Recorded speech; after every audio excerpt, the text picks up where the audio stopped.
শহরের বেআইনি নির্মাণ ভাঙতে এক প্রকার প্রস্তুত হয়ে গিয়েছিলেন শিলিগুড়ি পৌর নিগমের কর্মীরা, কিন্তু কোনো অজানা কারণে কাজ না করে ফিরে আসতে হলো।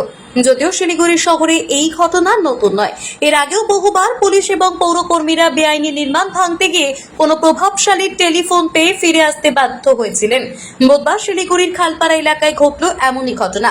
পৌর নিগম সূত্রে খবর, খালপাড়ার অগ্রসেন রোডে বীরেন্দ্র আগরওয়াল এবং অন্যান্যদের একটি বাড়ি বেআইনিভাবে নির্মাণ করা হয়েছে এবং সেই বাড়িটিকে বহুবার পৌর নিগম নোটিশ দেওয়া সত্ত্বেও কোনো কাজ হয়নি।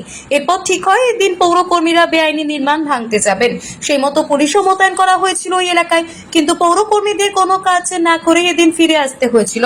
কিন্তু কেন?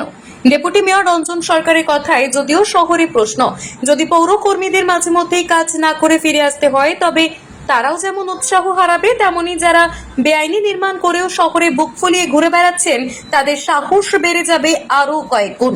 না, আমার কাছে যেটুকু খবর আছে তাতেও ওকে ও নিজেই এটাকে ভাঙছে, সেরকমই আমার কাছে খবর আছে। এবং যেহেতু এটা হাইকোর্ট, অনারেবল হাইকোর্টের অর্ডারে এটা কাজটা করতে গেছিল, আমি এখনো পর্যন্ত ডিটেলটা জানি না, কিন্তু ভাঙতে হবে। এখানে আর কিছু অন্য কিছু করার কোনো জায়গা নেই।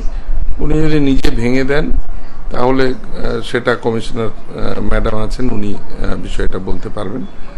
আমার কাছে যে খবর উনি দিয়েছিলেন আমাদের কাউন্সিলর, তাতে ওখানকার যে ওনার তিনি তার এই বেআইনিটা ভেঙে পরিষ্কার করে দেওয়ার কথা বলেছেন।